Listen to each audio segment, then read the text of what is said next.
sur pied du musée de la Banque de Maurice, en fait, il y a deux raisons principales.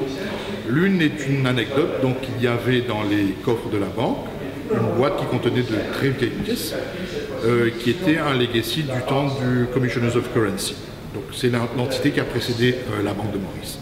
Donc à partir de cela, le gouverneur a dit, si on a un patrimoine aussi riche, pourquoi ne pas l'exposer? Ceci dit, on avait peut-être la moitié de la collection qui se trouve actuellement dans ce musée. Et le gouverneur, à partir de cela, a pris contact avec la MCB, qui est une vieille banque, donc qui date de 1838.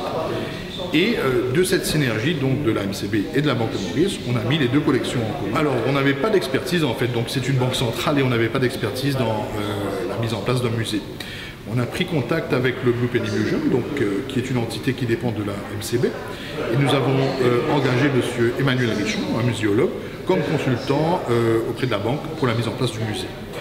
Donc M. Richon nous a guidés sur tout ce qui était par exemple vitrines, toute l'infrastructure du musée, comment mettre sur pied les différents processus qui allaient permettre de cataloguer et de référencer donc, les artefacts.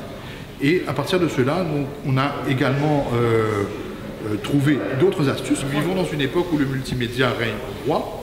Et si on veut intéresser les jeunes, donc je me suis dit, autant utiliser une technologie qui pourrait donner un dynamisme à ce musée. Donc c'est la raison pour laquelle on a développé en interne la technologie pour créer nos propres vidéos. Vous allez voir que tout le matériel qui se trouve autour de vous permet d'avoir une idée très claire, exacte et très riche en termes d'informations sur chaque pièce, chaque élément qui se trouve dans ce musée. Je tiens à préciser que nous avons dans nos réserves, donc les réserves c'est tout ce qu'on a comme collection. Ce que vous allez voir ici n'est pas toute la collection en elle-même, mais on a à peu près 250 pièces et environ 150 billets qu'on a exposés, sans oublier également des objets du domaine bancaire qui remontent au début des années 1900. Parmi ces billets et ces pièces, il y a vraiment des artefacts qui sont extrêmement rares. Donc toutes les pièces ont eu un cours à un moment ou à un autre qui a été intimement lié à l'histoire de Maurice. Parce que notre pays était un hub, était un pont qui était lié à l'Europe, à l'Asie, à l'Afrique. Et donc il y a eu cette convergence et ce déploiement de tout ce qui était histoire maritime riche et commerce.